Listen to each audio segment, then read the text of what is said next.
తాకట్టులో ఉన్న బంగారాన్ని విడిపించి ఆ రోజు ఆన్లైన్ ధరకే కొంటుంది కొమ్మూరి గోల్డ్.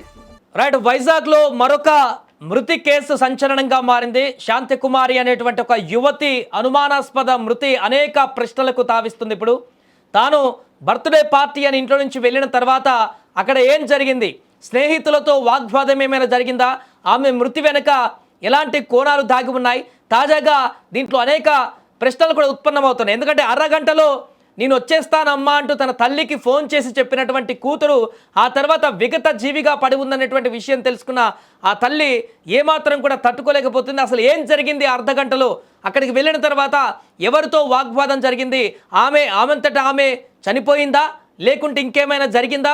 ప్రస్తుతం ఈ అంశం వైజాగ్లో సంచలనంగా మారింది. దీనికి సంబంధించిన పూర్తి వివరాలు తెలుసుకుందాం. మా ప్రతినిధి లక్ష్మి లైవ్లో సిద్ధంగా ఉన్నారు స్పాట్ నుంచి. లక్ష్మి, ఏం జరిగింది అక్కడ? శాంతికుమారి మృతికి సంబంధించి ఇప్పుడు అనేక ప్రశ్నలు కూడా ఉత్పన్నమవుతున్నాయి. ఏం జరిగింది అక్కడ ప్రస్తుతం? అక్కడ మిగతా స్నేహితులు కానీ వారు ఏం చెప్తున్నారు? మౌనిక మర్డర్ కేసు మిస్టరీ వేడక ముందే మరొక దారుణ ఘటన విశాఖలో జరిగింది. బర్త్డే పార్టీకని వెళ్ళినటువంటి శాంతి కుమారి అనే యువతి స్నేహితులతో వెళ్ళినటువంటి అమ్మాయి ఒక్కసారిగా అనుమానాస్పద స్థితిలో మృతి చెందినటువంటి ఘటన ఇప్పుడు తీవ్ర సంచలనంగా మారింది విశాఖలో. ఏదైతే విశాలాక్షి నగర్ లో ఉన్నటువంటి బి స్క్వేర్ విల్లా హోటల్లో మొన్న ముగ్గురు అబ్బాయిలు ఒక పార్టీ జరగబోతోంది అని చెప్పేసి ఒక రూమ్ ఇక్కడ బుక్ చేసుకున్నారు. ఆ రూమ్ ఫస్ట్ 119 అనే రూమ్ బుక్ చేసుకున్నారు. ఆ తర్వాత మాతో పాటు మరొక ఇద్దరు అమ్మాయిలు జాయిన్ అవుతారు అంటే ఇక్కడ ఉన్నటువంటి హోటల్ మేనేజ్మెంట్ దాన్ని ఎంకరేజ్ చేయలేదు. అలాంటివి ఇక్కడ జరగవు, అవ్వదు అని చెప్పారు. కేవలం ఒక రూమ్ వీళ్ళు అలౌట్ చేయడానికి ముగ్గురు అబ్బాయిల యొక్క ఐడి కార్డులు తీసుకున్నామని చెప్పారు. అయితే సేమ్ రూమ్ లో ఇంకెవరు ఉండడానికి కూడా అవ్వదు అని వీళ్ళు చెప్పినప్పుడు మరొక అమ్మాయి, అంటే ఎవరైతే ఇప్పుడు అనుమానాస్పద స్థితిలో మృతి చెందినటువంటి శాంతి కుమారి అనే అమ్మాయి తన ఐడి ప్రూఫ్స్ ప్రొవైడ్ చేసి ఇక్కడ మరొక రూమ్ తీసుకుంది. ఆ రూమే ఇది 118.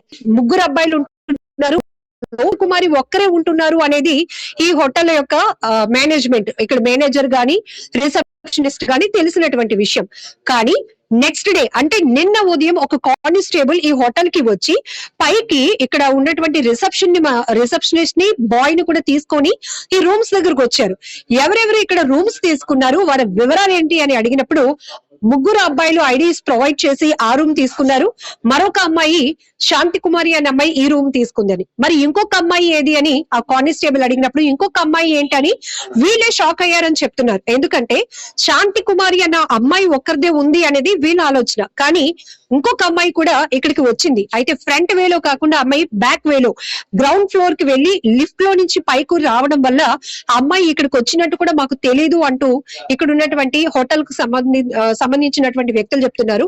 ప్రస్తుతానికి బి స్క్వేర్ విల్లాకి సంబంధించినటువంటి మేనేజర్ పృథ్వీ మనతో పాటు ఉన్నారు. ఆయన మాటల్లోనే విందాం.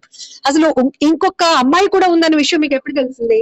మార్నింగ్ సీసీ ఫుటేజెస్ చెక్ చేస్తున్నారు కదా డిపార్ట్మెంట్ కి, ప్రూఫ్స్ కలెక్ట్ చేసుకున్నాడు. అప్పుడు ఏంటంటే మిగిలిన అబ్బాయిలు అప్పుడు ఆ అమ్మాయి వచ్చిందనే విషయం మాకైతే తెలుస్తుంది అనమాట. వాళ్ళు బ్యాగ్ లిఫ్ట్ లో నుంచి పైకి వెళ్ళి అటు నుంచి అలా బ్యాగ్ దిగితే కష్టం కదా, మాకైతే తెలియదు. మేము ఎంట్రన్స్ లోని వాటిల్లో అయితే మేము ఉంటాం. మరి నైట్ తెల్లవారు అంతా నైట్ డ్యూటీ తెల్లవారు 6-7 గంటల వరకు ఉన్నాం కదా. 3 వరకు అయితే మేము 2 వరకు అయితే మేము ఉన్నాం అన్నమాట. సో ఉండి అక్కడ నుంచి చూసుకొని వచ్చాం అన్నమాట. మేము మొదట రూమ్ ఎవరు బుక్ చేసుకున్నారు, ఏ పర్పస్ కి ఇక్కడ వస్తున్నామని చెప్పారు, ఎంతమంది బుక్ చేసుకుంది? అయితే రూమ్ మొత్తం ముగ్గురు బుక్ చేసుకున్నారు. ముగ్గురు అబ్బాయిలు అన్నమాట, మొత్తం అందరూ అబ్బాయిలే. సో వాళ్ళు ఏంటంటే మేము మ్యాచ్ ఉంది చూసుకొని చిన్న పార్టీ చేసుకుంటాను, మేము డ్రింకింగ్ అయితే అంత హెవీగా అయితే అలౌ చేయాలంటే లేదు, ఇందులో ఒకరే తాగుతారు ఇంకెవరో తాగరని చెప్పేసి అన్నారు. సో దానికి ఏంటంటే మేము ఇచ్చాం అన్నమాట. ఎప్పుడైతే ఇచ్చాం రూమ్ ఇచ్చాం. తర్వాత అమ్మాయి రావడం జరిగింది. ఆ అమ్మాయికి ఏ రూమ్ అలౌట్ చేశారు? ఆ అమ్మాయికి 118 ఇచ్చాం అన్నమాట. ఐడి కార్డ్స్ అన్ని తీసుకొని. అమ్మాయి అందులో నా ఫ్రెండ్ ఎవరో ఉన్నారట, వాళ్ళతో కలిసి ఉంటానని చెప్పింది అనమాట. ఫ్రెండ్ ఫిమేల్ అని చెప్పిందా, మేల్ అని చెప్పిందండి? మెయిల్. మేల్ అంటే ఇప్పుడు ముగ్గురు ఈ అబ్బాయిలు ఎవరైతే ఉన్నారో ఆ అబ్బాయిల్లో ఒక అబ్బాయితో తను ఉండడానికి అడగడానికి అడిగారు అనమాట. మీరేం చెప్పారు? మేమేంటంటే ముందు వాళ్ళతో పాటు రూమ్ లో ఉంటాను అన్నది. సో దానికి సజెషన్ వీళ్ళ ఐడి కార్డ్స్ ఎలాగో తీసుకొని ఏజ్ అని చెక్ చేసుకొని మేము ఇచ్చాం అన్నమాట రూమ్ అన్నది. ఒక్కసారి 119 రూమ్ కి వెళ్దాము పృథ్వీ గారు. సో లోపల మొత్తం ఎక్కడ చూసినా కూడా బీర్ బాటిల్స్ కనిపిస్తున్నాయి, సిగరెట్ ప్యాకెట్స్ కనిపిస్తున్నాయి.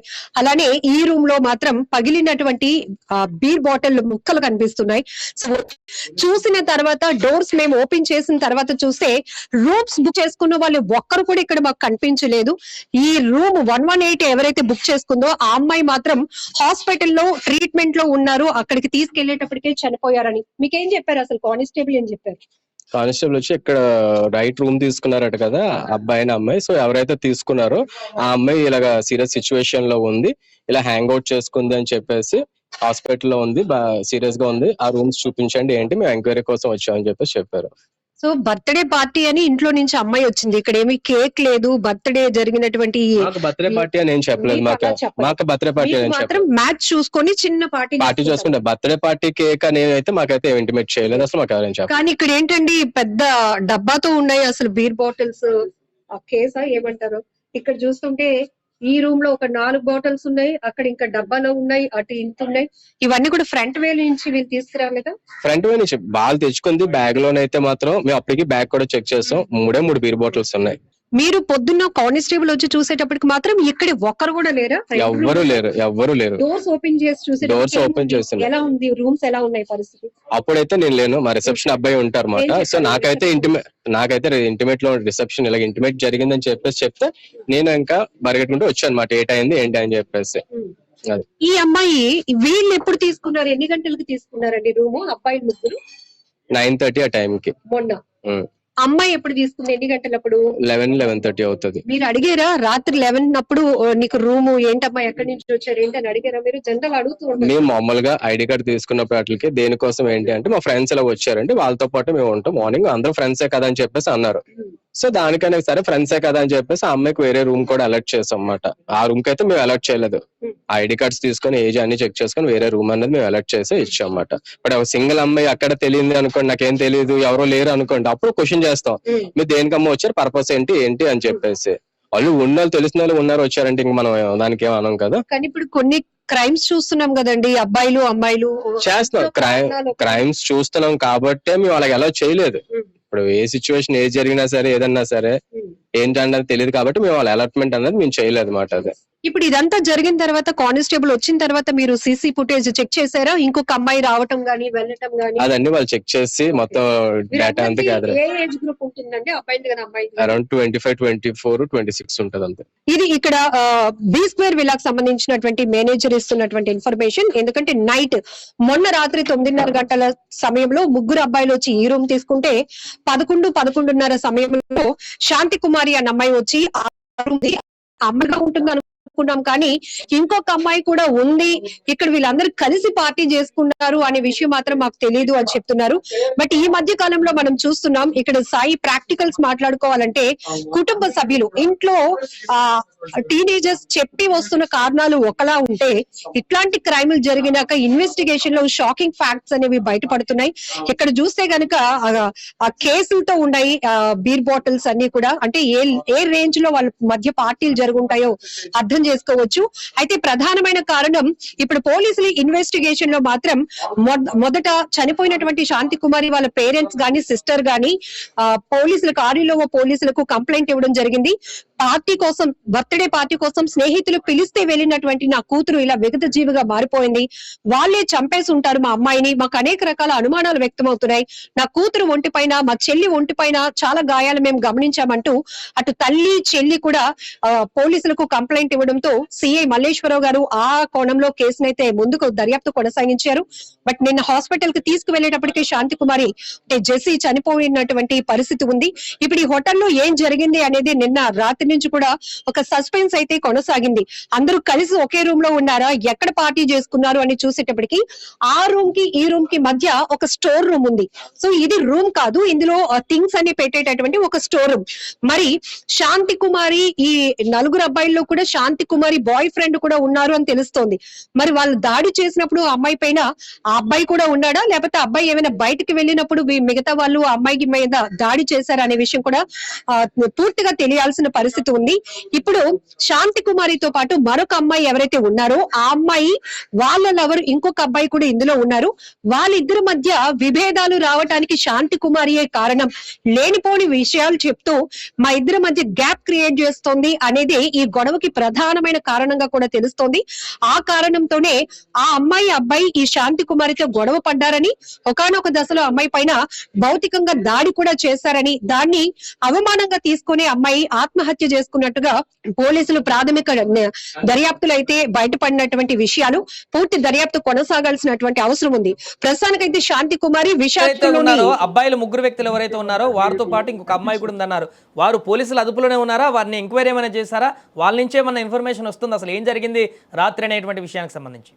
ఖచ్చితంగా ఇప్పుడు వారందరూ కూడా పోలీసుల అదుపులోనే ఉన్నారు. ఎందుకంటే ఈ అమ్మాయి పైన దాడి జరిగిన తర్వాత ఆ అమ్మాయి మనస్తాపంతో లోపలికి వెళ్లి ఆత్మహత్యకు పాల్పడింది. అయితే ఆ మిగతా వాళ్ళు కూడా ఆ సమయంలో అమ్మాయి పైన దాడి చేసిన తర్వాత దుర్భాషలు ఆడుకున్న తర్వాత బయటకు వెళ్ళిపోతే అమ్మాయి డోర్ క్లోజ్ చేసుకొని ఆత్మహత్యకు పాల్పడినట్టు ఈ శాంతి కుమారి వాళ్ళ ప్రేమికుడు ఎవరైతే ఉన్నారో ఆ అబ్బాయి వచ్చి డోర్ ఓపెన్ చేసి చూస్తే అప్పటికే డోర్ లాక్ అయి ఉంది కాబట్టి దీన్ని పగలగొట్టారు. ఈ డోర్ ని బ్రేక్ చేసి లోపలికి వెళ్లి చూసేటప్పటికి అమ్మాయి ప్రాణాపాయ స్థితిలో ఉంది. ప్రాణాలతో కొట్టుమిట్టాడుతున్న పరిస్థితుల్లోనే వీరందరూ కూడా తీసుకువెళ్లి దగ్గరలో ఉన్న కార్పొరేట్ హాస్పిటల్లో అడ్మిట్ చేసి శాంతి కుమారి వాళ్ళ మదర్ కి ఇన్ఫార్మ్ చేశారు. మీ అమ్మాయికి ఫిట్స్ వచ్చింది, ఆ అమ్మాయి హెల్త్ బాగాలేదు, పార్టీకనే వచ్చినటువంటి అమ్మాయికి ఫిట్స్ వచ్చి హెల్త్ బాగోపోవడం వల్ల మేము హాస్పిటల్లో అడ్మిట్ చేసాం, మీరు రండి అని చెప్పినప్పుడు శాంతకుమారి కుటుంబ సభ్యులు పరుగున నార్మల్ గానే తనకి ఫిట్స్ వస్తుంది కదా అలానే అనుకుని అక్కడికి వెళ్లి చూశారు. కానీ చూసేటప్పటికే వైద్యులు అమ్మాయి చనిపోయింది, ప్రాణాలతో లేదు అని డిక్లేర్ చేసిన తర్వాత